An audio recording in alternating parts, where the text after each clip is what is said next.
Good morning, everyone. I now call to order the February 3, 2022 Clackamas County Board of Commissioners business meeting. Gary, would you please call the roll? Yes, Chair Smith. First, our staff support today: Shannon Bays, Clerk to the Board; Stephen Madcore, County Counsel; Garrett Teague and Rich Marvin from Public and Government Affairs supporting the recording. Roll call: Commissioner Schrader. Here. Commissioner Shull. Here. Commissioner Fisher. Here. Commissioner Savas. Present. Chair Smith. Here. Thank you all. I will now lead us in the Pledge of Allegiance. I pledge allegiance to the flag of the United States of America and to the republic for which it stands, one nation under God, indivisible, with liberty and justice for all. Thank you, Shannon, for the flag. Good morning again, everyone. As you know, we are holding this meeting virtually. If you've joined us via Zoom for this meeting and are interested in providing public comment, we will prompt you to do that when the time is right.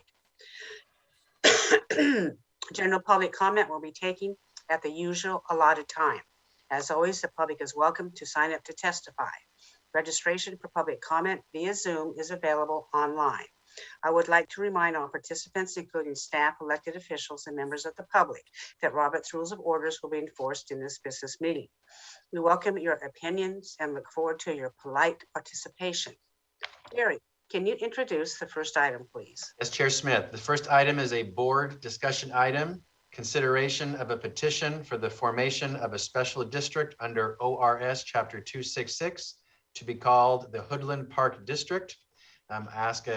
Shannon, would you please bring Jeffrey Munns in from the County Counsel's office? Commissioners, today is your decision point on this matter. The public hearing is closed. This is a board discussion item only. Jeff will give you a quick recap of where you're at, and then up to you for your discussion and comments and questions. Jeff, if you go ahead with a quick update, please. Yes, thank you, and good morning, Commissioners. As Gary described, this is for your consideration, the Hoodland Park District petition. You've had two public hearings on this matter, and now is up for as a discussion item. Your decision here is to either approve, modify, or reject the petition.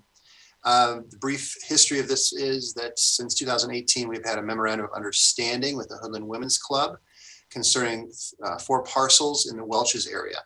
Part of that MOU involved a clause that if they were to establish a special district or park district, those properties would be transferred to them. This park petition has now been presented after 2 public hearings. You've heard quite a bit of testimony on this, and it is your task at this time to decide to approve, modify, or reject the petition. Your decision would need to be based upon the criteria in ORS 199.462.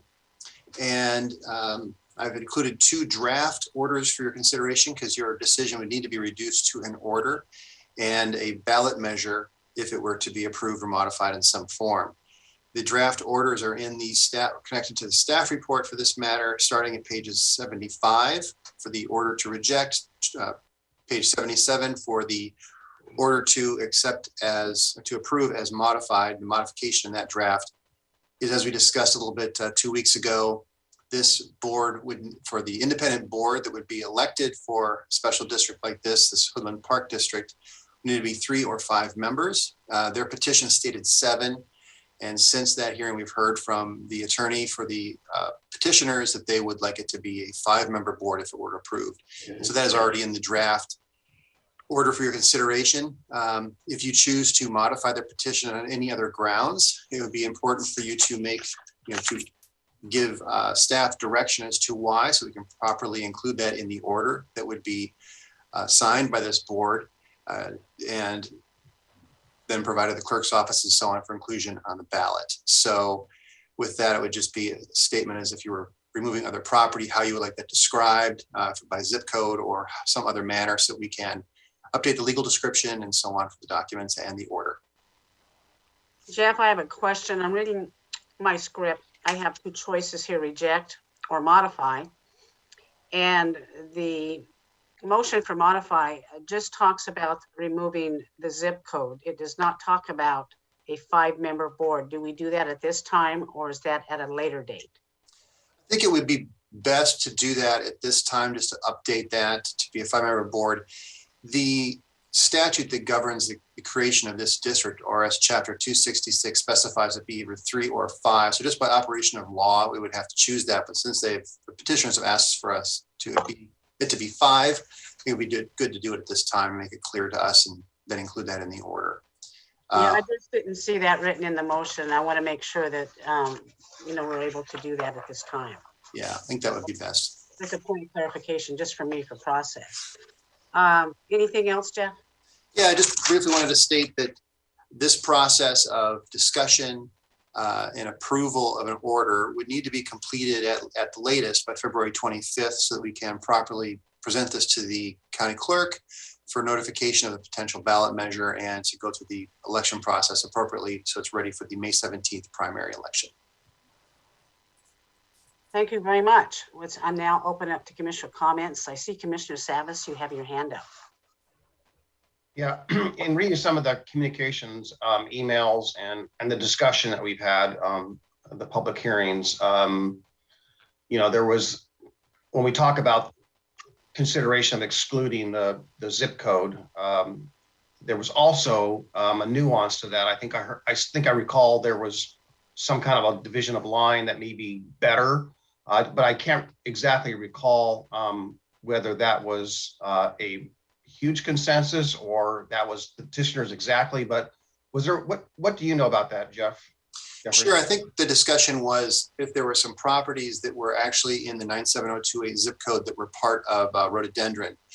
And I looked at the USPS map for that zip code, and where it lines up is beyond the parcels that are developed in the rhododendron area. And also the USPS zip code does not include any place names for rhododendron. It's all government camp and places further up the mountain. So that's from my review of the USPS website, as well as looking at the legal description for this proposed district and the map that they had presented. That all seems to line up that way. But last week we did, or 2 weeks ago, we did ask the public that if they had any evidence to the contrary, to please submit it for your review. I'm not aware of any, but if you have seen any, that would be something for your consideration as well. Great, thank you for the clarification. Commissioner Scholl, your hand is up.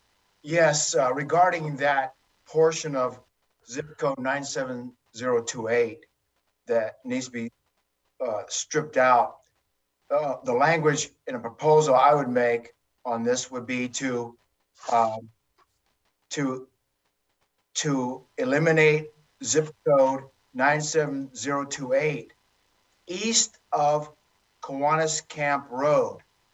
And that portion of 97028 be removed from the boundary for the Woodland Park District. Because immediately on the west side of Kiwanis Camp Road are those houses that the park board would like to keep included in their park boundary. But does that, what zip code is that, Mark? That is still 97028. The 97028 boundary extends to the west of Kiwanis Camp Road, and the Woodland Park District Committee is asking that part west of Kiwanis Camp Road be retained in the park boundary. Well, I think Commissioner Savas was addressing this very issue, if I'm correct. Now, Mark, how many properties are in that? And Jeffrey Mums, you have your hand up. Mark, do you know how many houses that entails? I believe there are 8 houses there in that area, but they're very close to rhododendron. Jeff? Yes, thank you. Looking at the USPS map for this zip code, it follows, what is it, Kiwanis, there we go. Kiwanis Camp Road. Yes, thank you, Kiwanis Camp Road. The boundary for that zip code follows it, where Kiwanis Camp Road splits off to the northeast from Mount Hood Highway. And so then all of the property, it literally follows the road. So if we use that as a boundary, that would mirror the 97028 zip code, according to USPS. So does that satisfy Commissioner Scholl's request? Jeff? I'm sorry. What you just said, does that satisfy Commissioner Scholl's request? Because, Mark, this is a surprise. You should have, brought this to us sooner so we could take a look at what you're requesting. So I have no idea what you're even talking about.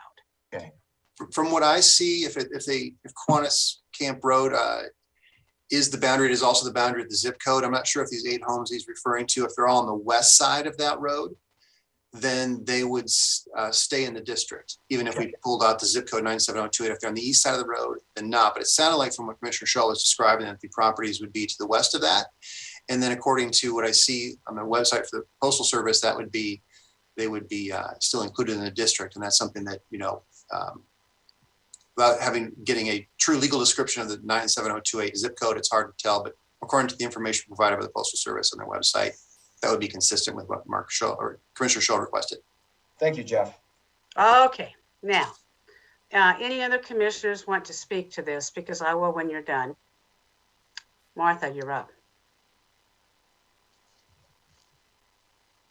Are you on mute, Martha? Martha, you're on mute. There you go. Mark, those folks, I wanted to ask a question, Commissioner Scholl, have asked to be retained in the district. Is that correct? Okay. So I would be okay with that kind of boundary as long as the folks there are willing to be in the district. But aren't they included anyway, Jeffrey Mums? They're included currently, yes. This would just be a matter if we were to pull out some territory by zip code. It appears to follow that road and would appear to be consistent with what Commissioner Scholl requested. So so now the boundary that we have now is the boundary that would be acceptable to everybody. Well, the boundary in the petition includes all of zip code 97028, but I think the discussion is more this proposal, whether or not you would withdraw all the territory within area code or zip code 97028. And if so, then that would be consistent with what Commissioner Scholl requested. And also in looking at the legal description would be something that we could fairly clearly do. Okay. So we would withdraw all of that zip code from the boundaries. Jeff? If that were the motion, you could do so. You could do so, but you would need to, I said earlier, make some findings as to why. The reason under the statute, would that property not be benefited by inclusion in the Parks District or the Hoodland Park District? Using some of the criteria in ORS 199-462. The overall standard is going to be benefited by, but then also taking into account these other criteria such as the local comprehensive planning, economic, demographic, sociological trends and projections, past and future physical development, and consistency with statewide goals. And all that materials in the staff report for your review. Right. Okay, thank you. Commissioner Savas? Yeah, so as I understand it, my original question and also Mr. Scholl's and Commissioner Schrader's, I think we're covered by excluding the 97028, knowing where the boundary is, it satisfies all those concerns. So I think just having the language in the motion of removing 97028 addresses all of that. So we're good to go there. My only comment, my comment I do want to make is that I know that there's some people concerned about raising their taxes, whether they're in this particular proposed boundary that we're talking about here today or not. That's a decision the voters make. The voters are going to be making that decision when they vote this district up or down. So we're not making a decision whether or not we're going to tax anyone. We are acting by request, a legal request by the petitioners to do this. So this came from their wishes, and we're making the adjustments as best as we feel. And so I feel good about where we're headed. My only question, Jeffrey, do we need specific language about the findings in the motion, or can that actually be a separate discussion? How would you procedurally want that done? Yeah, it's a good question. I think that your motion to adopt an order, you'd want to be specific as you can, but you can also leave it to additional findings can be placed in the order. You can direct however you want to do that. I think that if you were to move consistent with what's in your script, which is to modify and then state how it's modified, say removing zip code 97028 and creating this district with a board of 5 members elected at large, and then to direct further findings from an additional discussion that's you could do that as well. You could do it sort of in two steps if that's better, easier for you to have a good discussion and provide that direction. Is that it, Paul? Yes. Okay, Commissioner Fisher, you're up. Thank you, Chair Smith. Just a question. We had not a lot of information come in since our last hearing, but I reviewed what I could. There were a couple attachments that were in a format that I could not open. Was there any new substantive information that was provided to us, Jeffrey, since our last hearing? You know, the most substantive that I saw was an email from the attorney for the petitioner, just that they agreed to do a 5-member board. There were some other emails. I'm not sure if I received all of them because many of them went through county admin and directed directly to commissioners and so on. So I may not have seen all of those. But as far as a substantive piece, that was an important piece of information.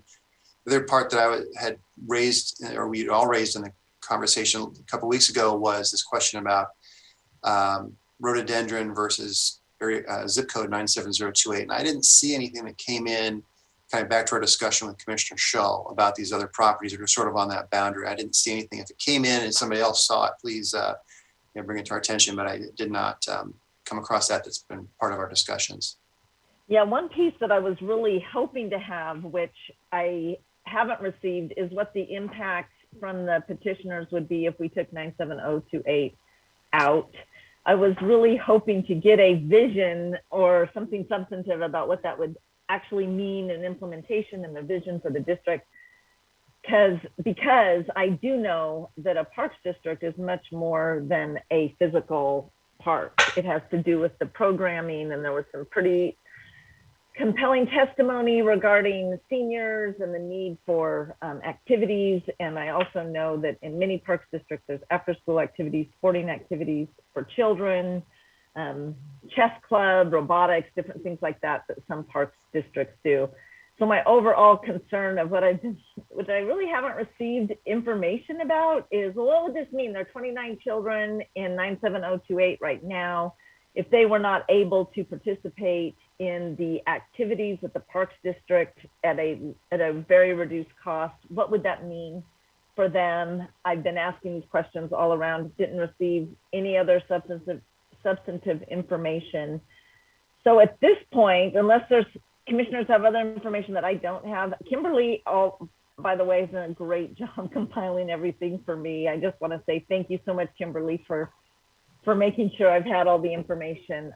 But if other folks have different information, I'm inclined to move forward, take out 97028 with the, put this in the legislative history of the Board of County Commissioners to the people, the petitioners and the residents of this area, to look at including of expanding, annexing into the Parks District, if at a time 97028, it would be beneficial to them and the children and the seniors that live in that district. Because programming doesn't have to just be at down the hill in the Walters area at the school. It could take place in government camp if they so chose to create that for themselves. So us excluding them doesn't preclude them coming in at a future time. They may want to do that, but at this point, it doesn't make sense in my mind to include 97028 in this petition.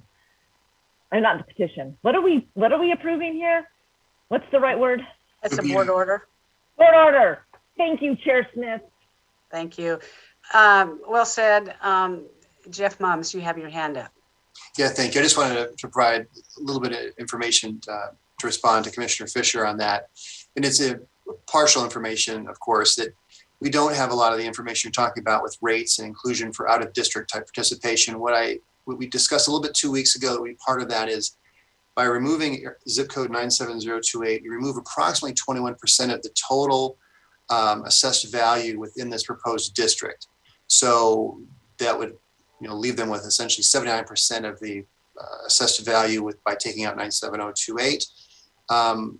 In their petition, they had stated their maximum rate at 67 cents per thousand, but did their economic feasibility study on 57 cents per thousand. So it would adjust the numbers accordingly, depending on which number they choose to use. And then that would be an adjusted total potential receipt for them. And then as far as annexation versus, withdrawal, the standard for a portion of a district to withdraw is much higher. It's a feasibility standard. Is it feasible to provide park district or park services to a portion? Then they have to stay in without a vote, unless there's a vote.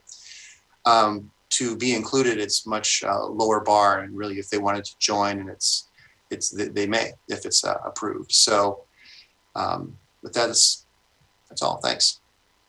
Thank you. I think this board has worked very hard to accommodate the petitioners on all the requests, and we've been very flexible and very nimble. Listening to testimony from all sides. I've worked very hard to make sure that anybody who wanted to give testimony could. I've worked very hard to make sure the petitioners was offered all the information that we had at the time. I think there is a group of people up here who very much desire to have a park. We're going to refer this to the voters, not only for the creation of a park district, but for a tax increase. And commissioners, as you know, I have been very consistent in my position on no new taxes, whether it's a referral or not. I will be consistent again today, offering a no vote on this petition as it goes forward. And it's because it's a tax increase. I think the formation of parks, the economic feasibility of starting a new park district right now is going to be gargantuan. Gargantuan. As we know from the research that I've done statewide on parks, not many of them are doing very well regardless of the tax base. So with that in mind, I do think there are votes on this board to support this, to move it forward to the voters, but in keeping with the promises that I made to citizens before I took office and all of my actions I've taken since I have been your chair, I will be a no vote on this just because of those reasons. But that doesn't preclude us from continuing to work with the petitioners on making their park successful. It will go to the voters. Commissioner Scholl, you're up. Yes, I just want to say that I agree with Commissioner Savas that we have a group of people in the Hoodland area that have collected over 1,100 signatures on the petition, hopes of getting this moved to the ballot for a vote of the people. This board is not increasing property taxes. It'll be decided in May, hopefully, by the people and the residents of the Hoodland area. Thank you. Any other comments? I will entertain a motion right now from one of the commissioners. We have a script and we need to make an addition to one of the motions. Who wants to do that? I move send the Hoodland Park District to the polls in May 2022 with the area of zip code 97028 removed from the district boundary, and to have the Hoodland Park District Board consist of 5 board members. Second. Jeffrey, is that the appropriate language? Because it's not what's written in front of me. That would be acceptable, yes. Okay, Thanks. thank you. Thanks, Any Jeff. more? Any more discussion? Yes, Chair. Just quickly, I listened to your words intently. I also want to just state out there to build on my earlier comments that the petition mechanism is something that's in our state constitution. It gives communities and people the right to determine or establish something on their own will. And I think following the will of the people to put it on the petition and allowing the voters to vote is a complete expression of what this country's about. So therefore, I support it wholeheartedly. Well, I don't think this is a debate. I was giving my commissioners a head up of my intent. By the way, the will of the people has not been expressed yet because it has not gone to a vote. So we really don't know. And it's my vote, just like you all have your vote. Any other questions? Shannon, would you take the poll, please? Commissioner Fisher, Aye. Commissioner Savas, Aye. Commissioner Schrader, Aye. Commissioner Scholl, Aye. Chair Smith. No, motion passes 4-1. Thank you very much, commissioners, for your good work. Gary, what's up next? Oh, thank you, Chair Smith. Thank you, Jeff. Next, Commissioners, is the consent agenda. And apologies, there's an error in your script. Kimberly just forwarded you a new script. You're going to meet as 3 governing boards for the consent agenda. So the first one is the regular County Board of County Commissioners, as we have done. So Shannon, for the regular county consent agenda, would you please read the consent agenda? One moment. County Administration, approval of an intergovernmental agreement between Clackamas County Equity and Inclusion Office and Metro for financial support of the contract with the Coalition of Communities of Color for the Racial Research Justice Study. Metro will contribute $15,000 to this effort. No county general funds are involved. Health, Housing, and Human Services. Approval of federal subrecipient grant agreement amendment number 3 with the Father's Heart Street Ministry to continue the non-congregate hotel shelter program.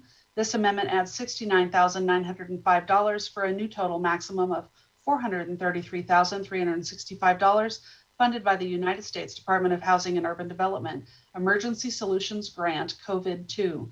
No county general funds are involved.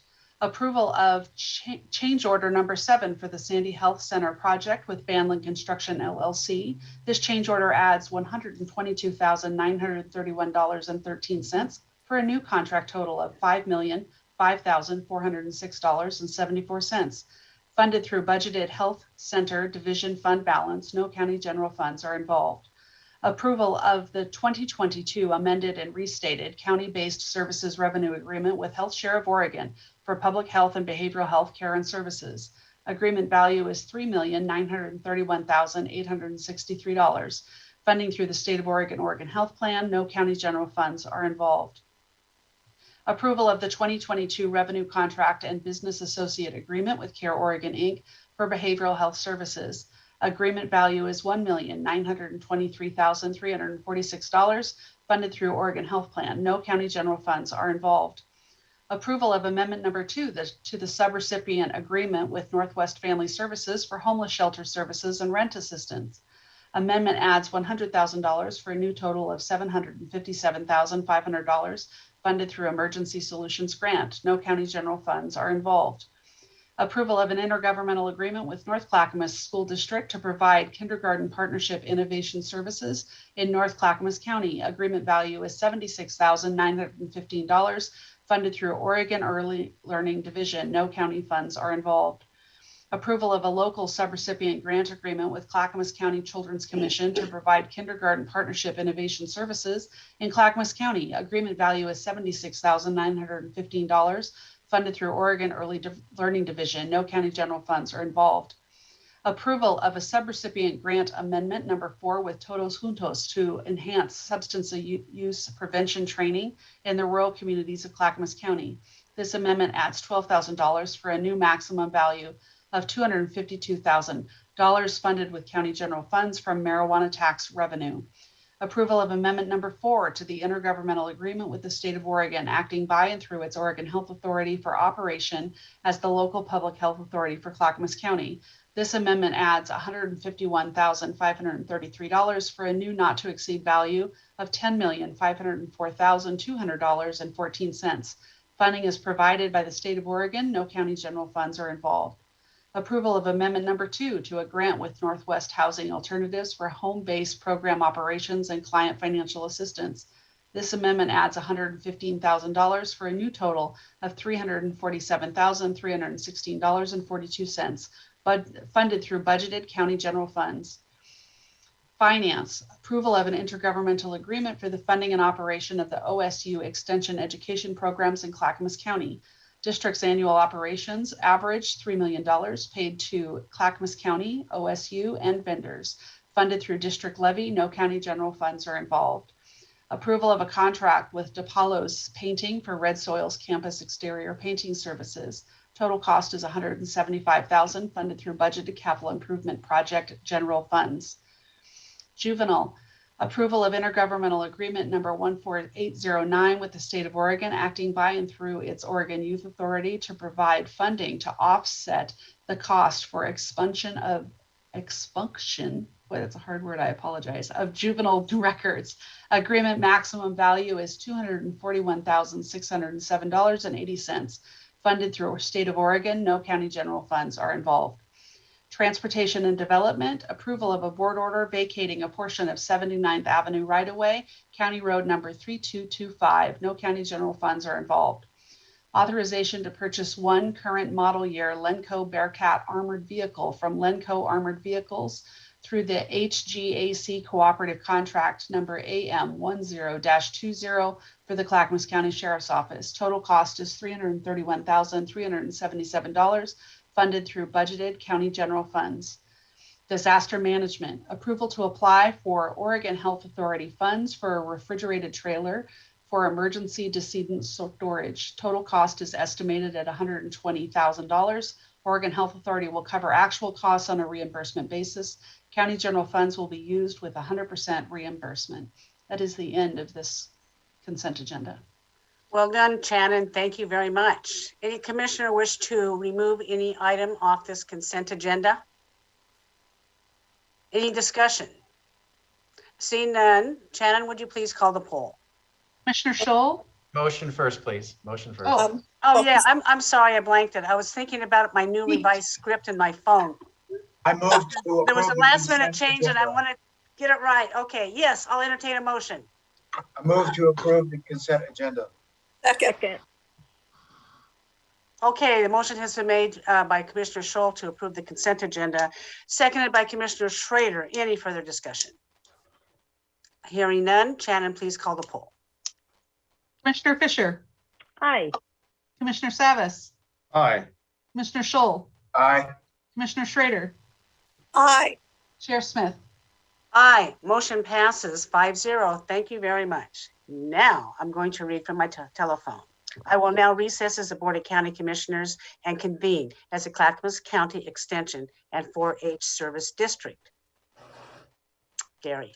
Thank you, Chair Smith. Next is the Clackamas County Extension and 4-H Service District Consent Agenda. Shannon, would you please read the consent agenda? Approval of an intergovernmental agreement for the funding and operation of the OSU Extension Education programs in Clackamas County. District's annual operations average $3 million, paid to Clackamas County, OSU, and vendors. Funded through district levy. No county general funds are involved. That is the end of this consent agenda. Does any commissioner wish to remove anything from this consent agenda? I will entertain a motion. I move to approve the consent agenda. Second. Commissioner Savas has moved to approve the consent agenda for the extension in 4-H Service District, and Commissioner Schrader has seconded. Any further discussion? Hearing none, Shannon, please call the poll. Commissioner Scholl? Aye. Commissioner Schrader? Aye. Commissioner Fisher? Aye. Commissioner Savas? Aye. Chair Smith? Aye, motion passes 5-0. Thank you very much. I will now adjourn as the Extension and 4-H Service District Board and convene as the Board of the Development Agency. Gary. Chair Smith, next is the Development Agency Consent Agenda. Shannon, would you please read the consent agenda? Approval of a resolution declaring the public necessity and purpose for acquisitions of rights-of-way, easements, and fee property for the Southeast Linwood Avenue Improvement Project and authorizing good faith negotiations and condemnation actions. The right-of-way budget for this project is $1,035,000 and is included within the $7,720,000 total project budget. Funded by the Clackamas County Development Agency, no county general funds are involved. Any commissioner wish to remove anything from this consent agenda? I'll entertain a motion. I move to approve the consent agenda. Seconded. Commissioner Savas has moved to approve the consent agenda for the Development Agency, and Commissioner Scholl has seconded. Any further discussion? Seeing none, Shannon, please call the poll. Commissioner Fisher? Aye. Commissioner Schrader? Aye. Commissioner Scholl? Aye. Commissioner Savas? Aye. Chair Smith? Aye, motion passes 5-0. I will now adjourn as a development agency and reconvene as a Board of County Commissioners. Next is public communication. And I believe Shannon has some people in the wait room. This portion of the agenda shall be limited to items of county business, which are properly the object of board consideration and should be nonpartisan in nature, as the BCC is a nonpartisan governing body under Oregon revised statutes and county code. Comments shall be respectful and courteous to all. As a reminder, you can email submissions for public comment at bcc@clackamas.us, and these will be accepted as part of the public record. However, we will not be reading them at the business meetings due to time constraints. I will now open the meeting for public testimony. Shannon, can you please moderate this part? Thank you, Chair. First up, we have Bill Marked, who is representing the Stafford Hamlet. And by tradition, we allow the people who are representing the hamlets to speak for 5 minutes rather than 3. And so I will set the timer.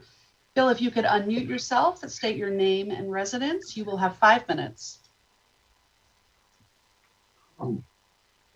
My name is Bill Mart. I live in Westland, or as a Westland address in unincorporated Clackamas County in the Stafford Hamlet. And I'm here speaking on behalf of the Stafford Hamlet.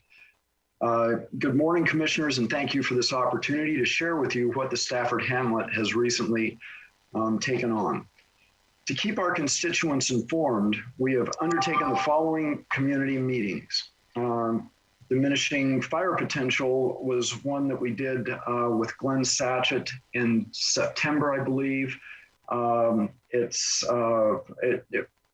basically talked about how to use our handy, I guess, or own tools to keep fire from getting too close to our homes, and it was very well done, very well presented. The next month, which I believe was October, we engaged the county planners from the community, well, it was Jennifer Hughes actually, and Tammy Stevens, who sits on the Planning Commission, to talk to us about conditional use permits.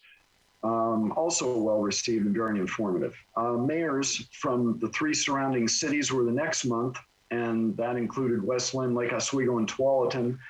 And what we asked them to talk to us about was the progress they'd been making in their respective climate action plans. We discussed ways we could partner and be more impactful in our efforts by shared information and planning. The county's own Gary Schmidt talked to us last month about insights into what's happening in the county and what's planned for the future. Some of our future speakers will include from Wilsonville Transit, Dwight Brashear, and from the county's transit department, Karen Deward. And I believe they're going to talk about how both interface and what we can plan for out in the Hamlet area in terms of transit access. The March meeting is going to entail intersecting design with actual putting it in place at the Stafford and Childs Road confluence. Jonathan Hangarten will, I think, take the lead on that, as well as Ellen Roglin. The most recent Hamlet election, which occurred in January and was virtual, gave us 1 new board member, Sally DeCipio. The other 4 positions that were up for being filled were filled by returning board members, which is good to see people get some understanding under their belt and then stick with it. We had an annual retreat last Tuesday on Zoom, facilitated by Amy Herman from Stola County, a county.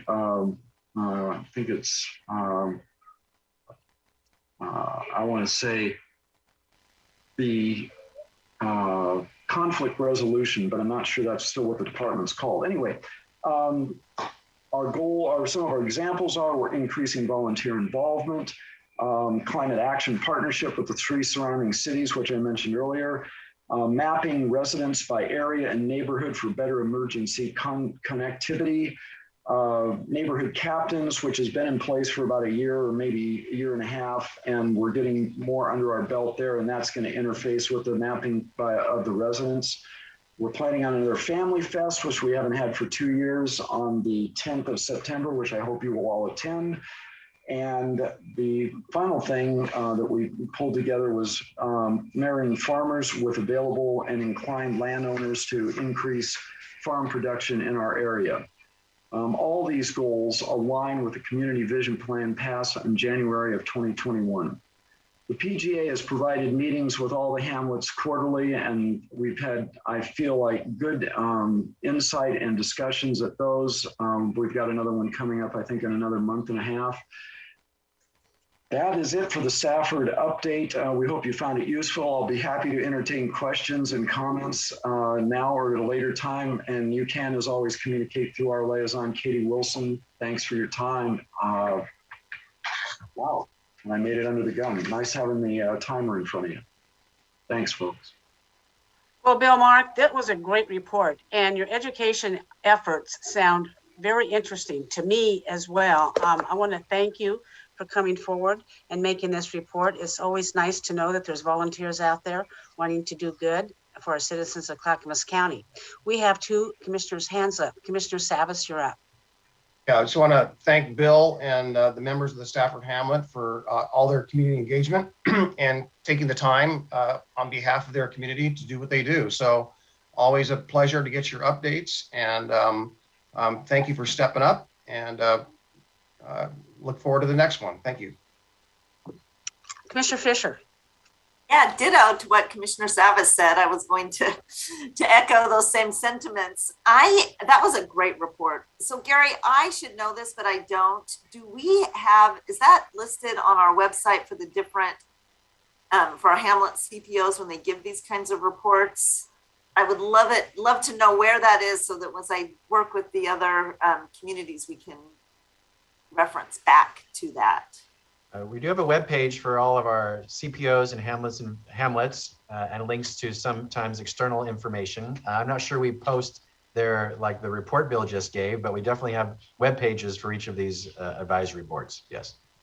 Yeah, well, it's great. The strategic plan, progress on what the community wants to do, all of that thoughtful planning is just what we need to be doing all across Clackamas County, and it's pretty awesome. So thank you, Bill. Any other commissioner wish to comment? Thank you, Bill. Keep up the good work. Don't be a stranger. Ms. Shannon, who's up next? Next up is Christine Kennedy. Christine, you'll have 3 minutes. Please unmute yourself, state your name and residence. Hello, this is Christine Kennedy. I live in Lake Oswego and Clackamas County, and I've lived in this area for 7 years, retired healthcare professional. Last week, I raised a question about why we're not getting updates every week, and I was referred to the page on the website that has the report, which is really great. And I really appreciate the follow-up after the meeting and getting me the link for that. So I just know this has been 2 years of really a lot of difficult times. And having worked in the healthcare industry, I know that at some point in time, we just kind of like to stop talking about this stuff. It gets boring. We don't want to hear it. It makes us nervous. And I guess what I want to share today is this is like, and it is, disaster planning. So as we watch our numbers come down, and they are coming down a little bit, although our positivity is still higher than we want it to be. It's come down a bit from last week. So now we think about, it's like when the flood goes down, we think about, what do we do now? How do we get prepared for the next wave? Well, I guess, first of all, we have to kind of come to some reality and say, is there going to be another wave? And from my experience in life, I think we are going to have another wave. But I think before that, it's going to go down, We need to figure out how to live, enjoy each other, enjoy our time, be kind to one another. And in the Oregonian this past week, there is an article about what can we learn from Omicron. Public health leaders offer these 7 steps to take before the next surge. We're really fortunate to have a good public health department for Clackamas County. So I'm sure I know they're all over a lot of this. So vaccination is one, doing a great job there, offering it, making sure that the most vulnerable people get vaccinated. That's where we need to be. We want to get the boosters in, but we also want to deal with the vulnerable populations. Mask mandates, totally controversial. We need to figure it out. Post-acute care, we need to get people out of the hospital into other settings. We need to make sure testing is more available. We need to get caught up with other stuff. We need to address staff shortage. We need to make public health investments. And I think you guys are right where you need to be to invest properly in public health. Thank you. Up next, Shannon. Up next, Chair, is Bill Weir. Bill, please unmute yourself, state your name and residence. You'll have 3 minutes. Yes, good morning, Chair Smith and Commissioners. Bill Ware, Damascus. At a recent policy meeting last month, Commissioner Schrader, during Commissioner comments, gave a lengthy musing on the January 6, 2021 demonstration at our nation's capital. She labeled it an insurrection, frightening, and will go down in history. Commissioner Fisher likened the event on the same level as 9/11, where terrorists hijacked planes and murdered thousands of innocent people. I think there was an insurrection right here, or attempted political coup, only days later last year on January 14th, 2021. There was an attempt to nullify the vote of our citizens by this county government. On that day, this commissioner, led by Chair Smith and seconded by Commissioner Savas, demanded his resignation without due process, without expert examination. He was condemned for some controversial social media postings of his that he took down before being sworn into office. The full force of the administrative county came down on him. In a letter signed by 22 of the county department heads to the commissioners, dated January 13, 2001, stated, quote, "In all the power dynamics of the employees here in the county, those of us at the top of that structure have the most responsibility to raise our voice." County Administrator Schmidt addressed all county employees and praised the department heads, saying he was proud. One county department, the housing department, below the header of an email had, quote, "Getting rid of one white supremacist at a time. Your life depends on it."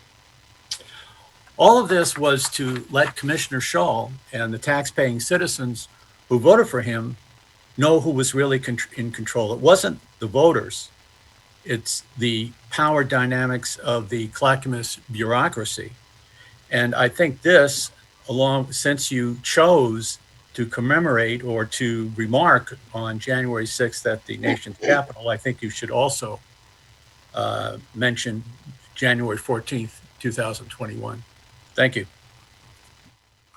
Thank you, Shannon. Oh, Commissioner Fisher, your hand is up. Yeah, thank you, Chair Smith. I just wanted to, just for the record, make sure that those listening do not think that I did a analogy of January 6th to 9/11. I do recall thinking of January 6th as a date we all remember, what we were doing at the time when we heard what was happening, similar to what we were doing on 9/11. So I just wanted to make that correction, since I was specifically identified in Mr. Weir's comments today. Thank you. Thank you. Shannon, who's up next? Chris Waller, you are up next. Please unmute yourself, state your name and residence. You have 3 minutes. Chris Waller, Jennings Lodge. On January 13th, right-wing anti-mask zealots once again took over this chamber and held forth for over an hour. The video of this incident, obtained through a public records request, is chilling. Speakers repeated the lie that Trump is still president, called for the overthrowing of our government, claimed every county clerk in Oregon should be arrested for election fraud, and excoriated their enemies, the libs. But what is especially nauseating about this incident is that Commissioner Shull joined right in unmasked. He spoke to the crowd at length as they cheered him and called him cool and a good guy, blessing them, criticizing the decision to shut the meeting down, and asking them to call him 24 hours a day. Commissioner Schrader, you might be interested in what he said about you in the speech you gave after Philip Joyner's report. You might have noticed that after the health officer's report, I didn't say anything. I learned what I needed to learn from that. I didn't tell you about my own family. Perhaps Chair Smith might learn a lesson from that and restrict those things just to not personal stuff. And Chair Smith, he had this to say about you. We can't have every meeting with everybody sitting here like a choir boy, perfectly quiet. We can't do that. So she stepped on it. She's stepped on it before. Unfortunately, she's the chair. And he told the audience how to recall you and said, in terms of the short fuse issue, I don't know what I can do about that. I don't know if anybody can do anything about that. And they closed the meeting by praying to God, a prayer in which Shull participated, where the speaker said, we last year saw you reveal the enemy. We wanted Trump put right back in office. There were prayer groups and people talking to you 24/7 saying, we know the military is going to get him back in, and none of that happened. But what did happen is that you defined the enemy. We know who the enemy is. We know who the good people are. We know who the bad people are. Think for a minute of the chilling effect this type of behavior has on public discourse. If you are a Black citizen of Clackamas County, a Muslim, or God help us, a liberal, would you feel safe presenting testimony in person in front of this board with a group like that allowed to run rampant without consequence? Chair Smith, in this instance, you reaped what you helped sow. You fed the beast with all your strident denouncements of public health measures in support of quackery, and now that beast has savaged you. There's no doubt that, emboldened by the lack of response and with the support of Commissioner Shull, they will do it again.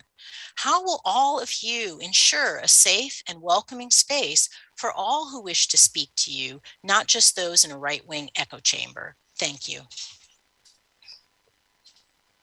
Mr. Shull. Yes, that evening, that room was filled with citizens from this county who came here with concerns, and they were frustrated. I was asked by the county administrator to go back in there. I went in there with my mask on. I took it off when I talked to them, and I answered their questions. It was a positive interaction between a commissioner and his constituents. When we were done, they were satisfied that someone had come and listened to their concerns. They did say a prayer, and they all left in a very peaceful way. And anybody, no matter who they are, what their political background is welcome to come to these meetings. We have never been disrespectful to anyone, regardless of where they're coming from. And if there's any hate to be seen, it is from the person who just called in. Thank you. Commissioner Fisher, you're up. Thank you, Chair Smith. So Gary, I didn't know that there was a recording of the after meeting. I would, and maybe my other commissioners would like to see that as well. And maybe we can have a conversation in retreat about how we all work together. I think it's very important when there are concerns or threats of violence that we stand together and that we stand with Chair Smith. 3 of us were not in the room that day, but Chair Smith has explained that she could feel the tensions rising in the room when she shut down that meeting. She was there, we were not. And then we had reports from staff that there were indeed verbal threats at that moment. So I'm hoping we can see that. I'm hoping we can get to the bottom of it, because I think it's incredibly important that we support Chair Smith during this time for civil discourse, and we need to make sure we have a safe environment. So hoping to do that. Thank you, Commissioner Fisher. I conduct the meetings the best I can in the moment that we can. We're faced with a lot of things that come our way that aren't planned for. There was staff in the room. There was a lot of people there to testify in the Hoodland Park District. I felt that people were not safe. And so I took the action necessary to protect the safety of everybody in the room, and I will continue to do that, regardless of what any political persuasion of any of our commissioners is. Commissioner Scholl, your hand is up. Yes, I want to clarify for Commissioner Fisher. I was the only other commissioner in that room that night with Chair Smith. I observed no violence.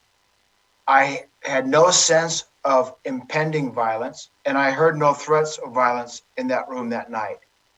Like I said earlier, the people there that night were animated, they're frustrated, and they're concerned citizens. I do not see any of them, nor did I see any of them, as a threat to the county or to anyone else. Thank you.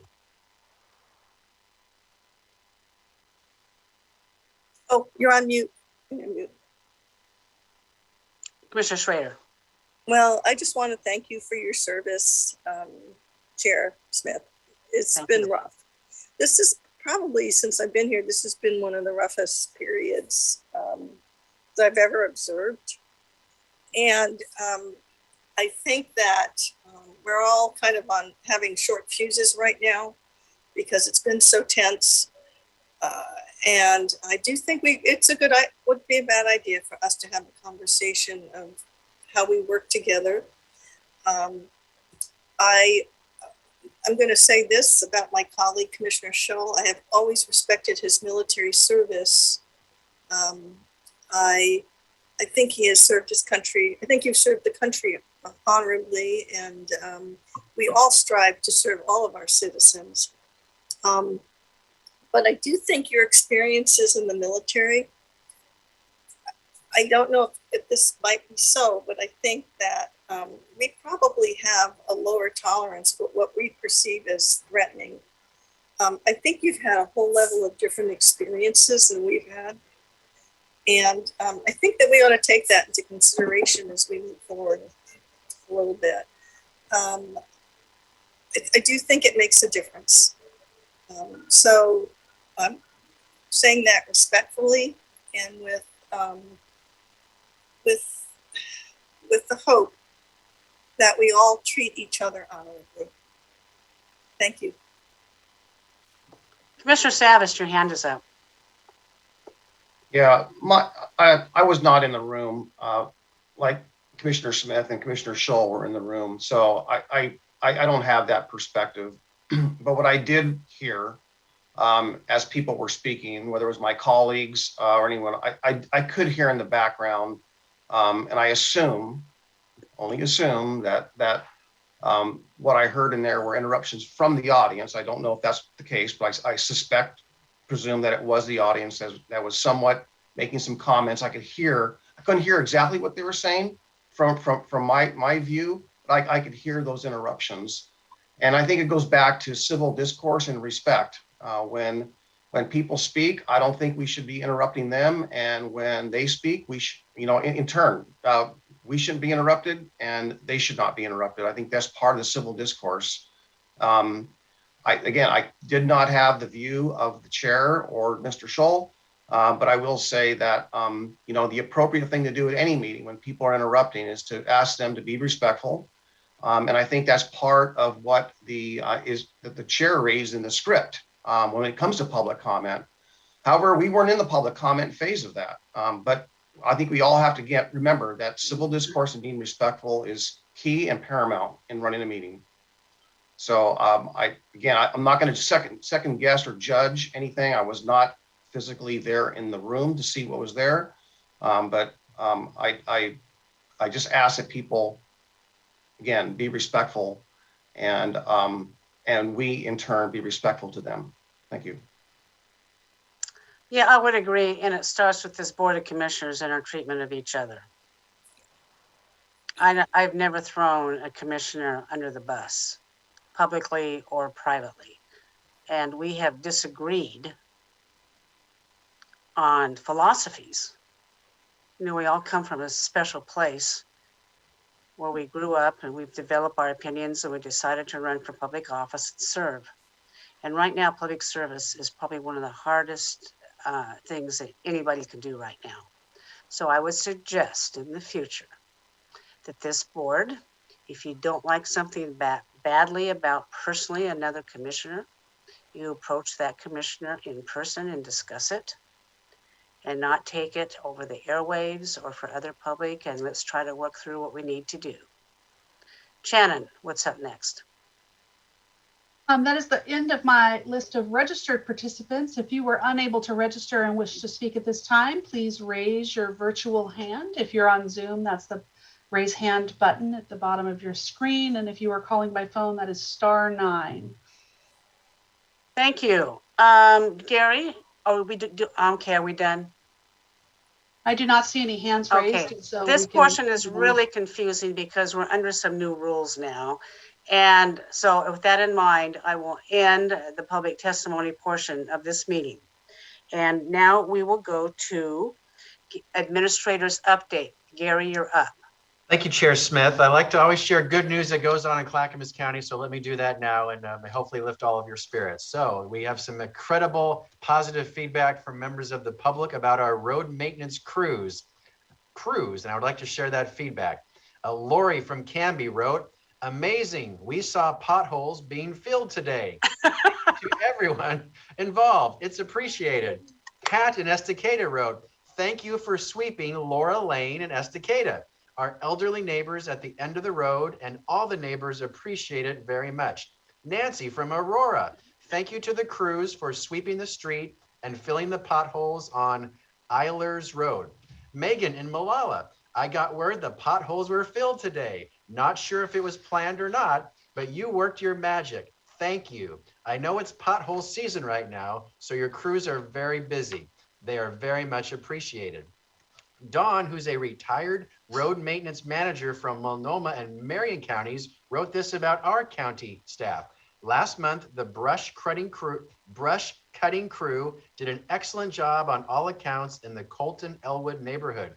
Each of the crew members were great to work with, and we are looking forward to their return in years to come. They all welcomed and received residents' considerations and took an extra effort to ensure everything looked great when they were done. Our roads are much safer and their work improved our neighbor access. Thank you to this very efficient and effective work from the Clackamas County Road Maintenance Crew." Thank you to the members of our public who sent those great notes in, and thank you to our road maintenance crew doing their jobs every day to support you and the public. That is my update today, Chair Smith. There, thank you, Gary. I think road maintenance is one of the values that our citizens find really high on their list. I'm very appreciative of that. Now we will start with Commissioner Communication. Commissioner Scholl, you're up. Yes, thank you. It's great to hear, Administrator Schmidt, that potholes don't have a chance in Clackamas County. Good job. Good morning, Clackamas County. I'd like to talk to everybody about keeping a clean county. Every citizen needs to take action to help Clackamas County remain clean and beautiful. And here's some tips I'd like everybody to know. If you see litter and illegal dumping within the metro urban growth boundary, call the Metro Rid Patrol. They got a website. They'll get out and clean it up. Right now, Metro Rid Patrol is working mostly in the city limits of Portland, but if you call and let them know about trash that needs to be picked up inside the UGB, they'll get on it. The squeaky wheel gets the grease. Also, if you see litter along county roads, report it to our Department of Transportation and Development /road concerns on their website. And if you see illegal dumping on federal or county forest lands, call Dump Stoppers. They've got a website also. And we've got a problem in the county with abandoned derelict motorhomes from time to time. And if you see one, I'd like people to give me a personal email at mscholl@clackamas.us. We have limited funding on it, but we also have a possibility of getting some funding from Metro Regional Refresh Program to clean that up. But if you see trash, take action right now. Call the appropriate agency to get it cleaned up. And one more thing here, I've talked about this before, but I'm going to talk about it again. Commissioner Savas has been talking to you about it, and that's tolling. Every resident in this county needs to get involved. You got a state rep, you've got a state senator, you've got a city council, you've got mayors in your city, and you've got county commissioners to talk to. You need to be knowledgeable on the potential effects of tolling and diversion on your neighborhood and on your county. Your opinion is important. Get involved. Contact your elected officials. And finally, I tell you what, folks, it's time for a little bit of happiness and a good year. And I'm wishing and praying that for all of us, the year of 2022 is going to be a return to normal, a return to happiness, a return a little bit of good old comedy and humor and a good time. God bless you all. God bless Clackamas County. Thank you. Commissioner Schrader, you're up. Thank you, Chair Smith. I started out the week having a great conversation with the Safe Kids Coalition folks. I wanted to let them know what was going on in terms of the ARPA dollars that we're going to be we will be dispersing and what those sets of criteria are. I think that they understood where we were going with that. It was a great conversation, and I want to give a shout out to Chris Didway and Simon Pulford, who really were great there. And I'm so embarrassed. The young woman who is the new executive director of the Children's Center, she knocked it out of the park.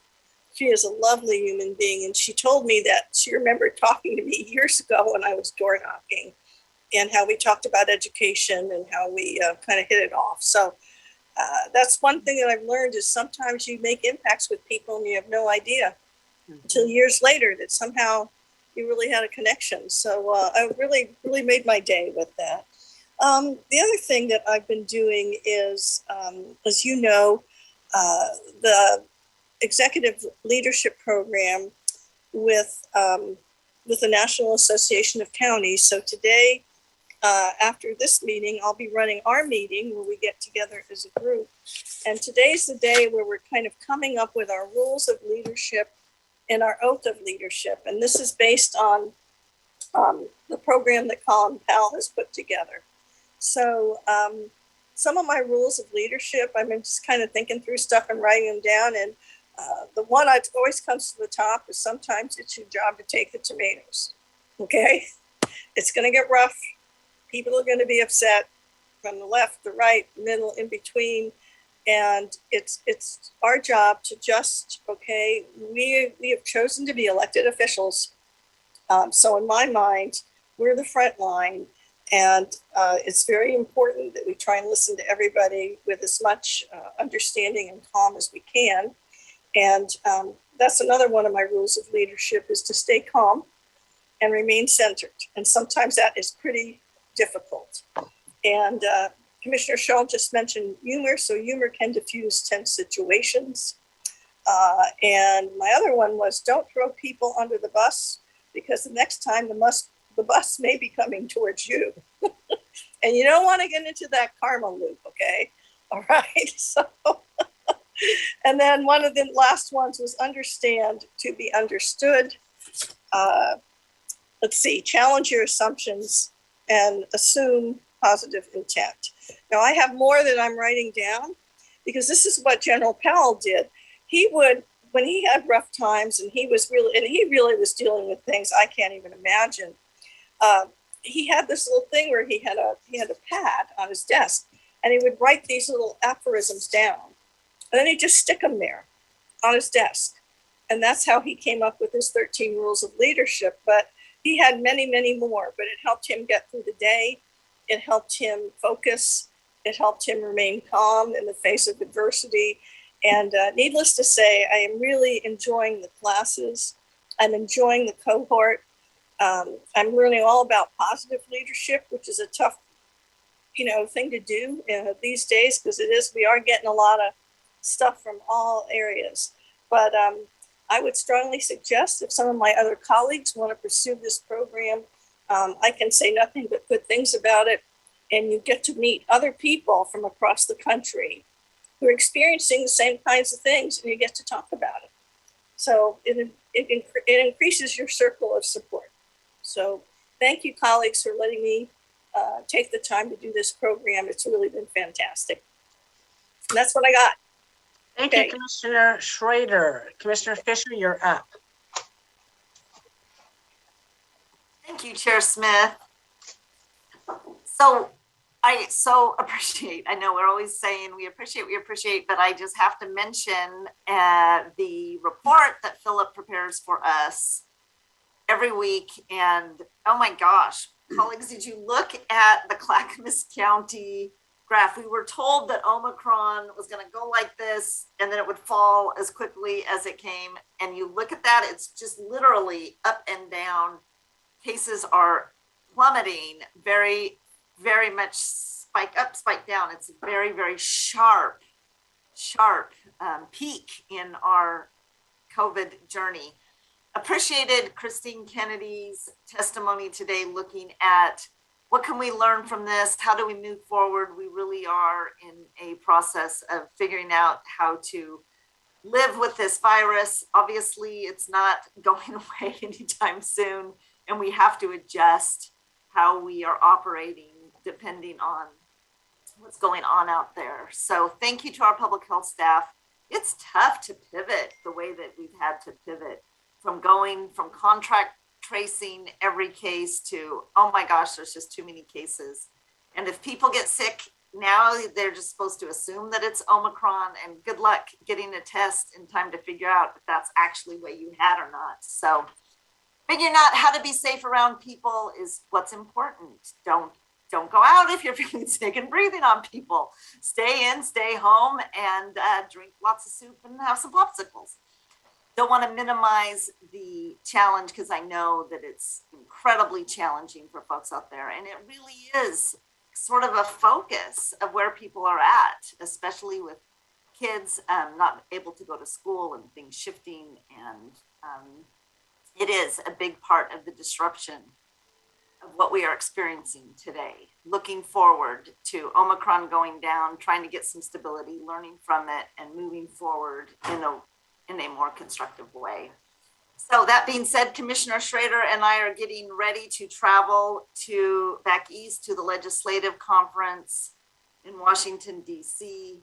The committee that I'm working on through the Human Services and Education, one of our proposals for our policy initiatives is in regards to childcare. I know Commissioner Schrader is working that issue in her committees as well. This is a deep concern for our families, children, and our employers in Clackamas County. We cannot take our foot off the pedal on this issue. We have to really focus, learn all that we know now through this pandemic, and looking for to keep chipping away. This is an issue that is not going to be easily solved, and it's going to take a lot of effort to really focus on that. So with that, I think next week, Commissioner Schrader, we will not be here, will we? Or will we be remote? I think, are we going to be on an airplane? I would probably try and see what I can do remotely if we need. Yeah. Yeah. So that's what the technology is available if you can fit it in your schedule, but don't worry about it. There's 3 commissioners, I'm pretty sure, who will be here. Okay. Thank you, Chair Smith. Yes. Okay, is that it, Commissioner Fisher? Okay, Commissioner Savas, you're up. Yeah, thank you. Well, start out with a little bit of humor. As I often share when people talk about being ran over by the bus, building on what Commissioner Schrader spoke about. If you look closely, when you're under the bus, you'll see my initials there. I always carry a writing utensil, and I also make notes. So just you know, and I'll be looking for yours the next time I'm underneath that bus too. So. So just want to just say that in the, you know, last, well, quite a long time now, we've been talking about the crisis with homelessness. And I have been sharing with a lot of people the management model and the structure of how we implemented the veteran shelter, Veterans Village in Clackamas County, as a model for something that has been, you know, frankly, very successful. It helped we have transitioned people out of there, and we have not had any neighborhood issues, and it's well run. So there are examples of it doing it correctly. And I think as we look at other situations where it's not, or we see people out along the highways or under the bridges, I think there is an answer that is humane. And I think people expect us in government to do that. And I'm hopeful that when these dollars come from supportive housing services, that we have more resources to do just that. The other thing that's at top of mind for a lot of people, I just cannot help it. Almost every night we're watching on the news, you know, about more and more shootings. There are over 100 deaths from shootings since January 1 of this year. That's considerable. That is significant. And I certainly a lot of tension on this, but my gosh, I think we have to realize, I was watching the news last night about with the police officers, and this is nationwide. There are a lot of police officers, sheriff's deputies that are choosing to find a new career and get out of the force. And it's hard to hire people. And I think we need to be really, really careful and mindful of the good people out there. There are a lot more good law enforcement officers. Granted, there are situations where there's a bad apple here and there, but in the whole scheme of things, it keeps our community safe. We need them. We need to appreciate them. All our emergency responders. So, you know, I just want to express to people that, you know, we're doing our best here in Clackamas County. I want to make sure we acknowledge all the good work and all the good people, and same thing with our folks in our justice system as well. So I want to just do a shout out and do a thank you and appreciation for all of those. Public safety is certainly a top of mind. Lastly, just briefly on 205, I've already had 2 meetings this morning. I have 2 more to go, probably 3 on I-205, and I'll be working all the way till the end of the evening tonight on issues with 205.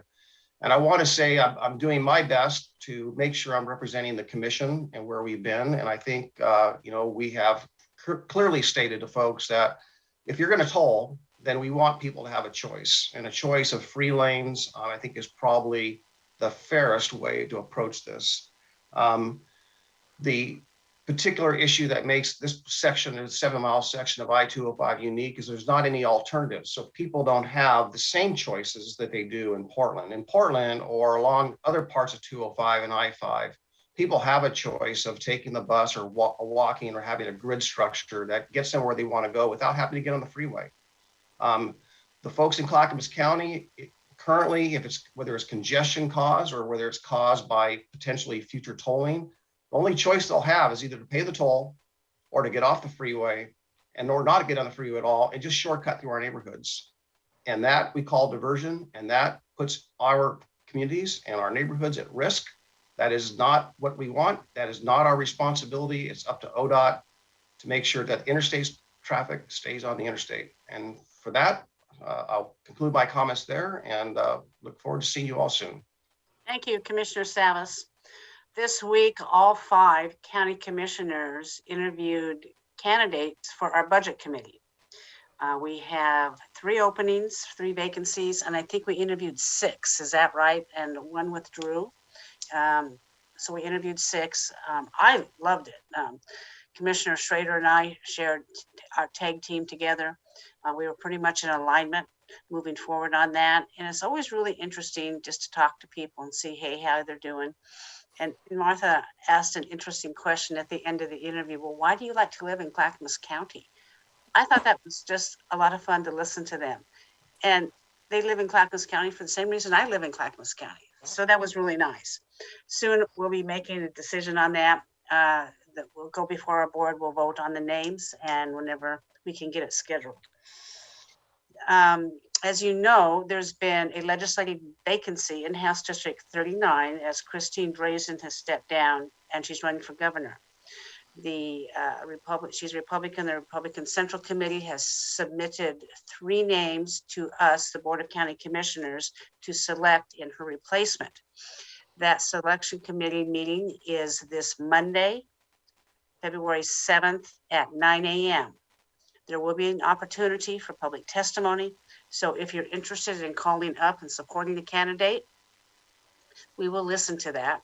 And the same rules apply. We will all be respectful and polite, and depending on how many people come up, it will be time limited. We have allowed 20 minutes for public testimony in this hearing. Commissioners, and we will all be involved. Marion County has a very, very small section of this House district, and I believe they are attending, and we will know more on that later. Regarding public health, I would like to see Clackamas County take a new direction on our public health, and I would like to start with some messaging. And that messaging is personal responsibility, maintaining your own good health moving forward, and what procedures can we take? I've often talked about what the airlines are doing in their technology. They have HEPA air filtration on their airplanes, UV lighting you put in your ductwork and it kills viruses. I have a device in my office. I have devices in my home that I use. They're fairly inexpensive. And I started buying those after the wildfire.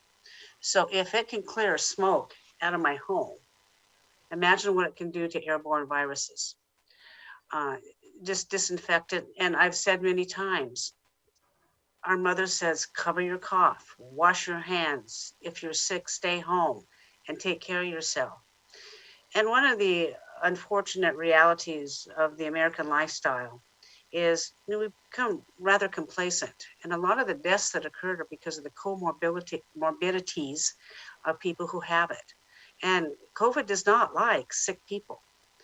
COVID does not like people with heart attacks, that have hearts or their diabetes. And so I think there's a huge opportunity for commissioners to come out and start talking about what does public health look like? What does good health look like for you and me and everybody else out there? Just throwing that out there. I think our messaging needs to change on that. And I would love to hear from commissioners what you think. Now, I have never been pro mandates on any of this, and you know that. I do believe vaccines should be a choice. But as a public health official, there are people who want vaccinations, and those should be available for those who want them. But those who don't take them, that is a choice. And so moving forward, let's start thinking about that. Let's start researching. I have been reading so much on this, and I'm not sure, how valid it is.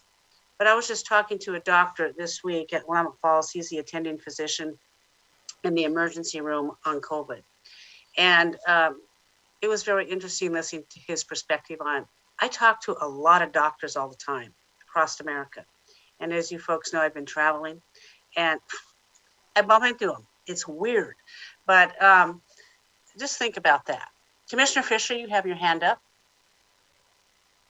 I do, Chair Smith, and I don't know if the other commissioners perused their email and saw an email from Regina, but I think Commissioner Scholl tried to address this, and I got a little bit confused at the hearing.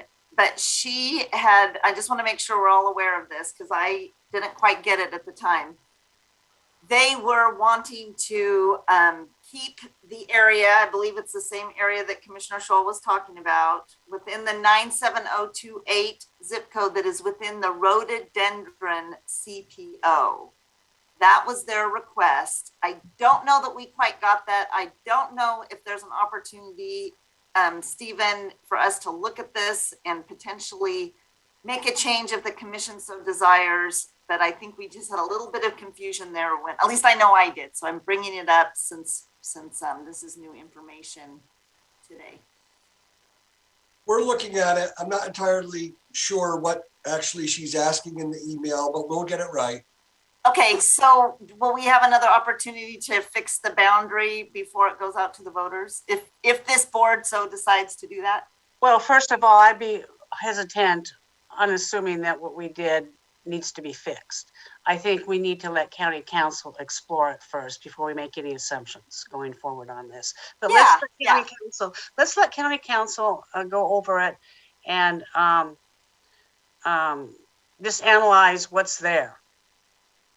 Thank you, will do. Thank you so much, Chair Smith. Didn't mean to put a bookend on your communications, but I just, we needed to do something today, I just wanted to raise the question. Thank you. Commissioner Savas says in the chat, I thought we addressed it correctly. I thought we did too, but it's not going to hurt to have a second set of eyes on it going forward. I see no other business before this commission. Thank you, commissioners, for contributing. As always, Gary and Shannon, with that in mind, we are adjourned.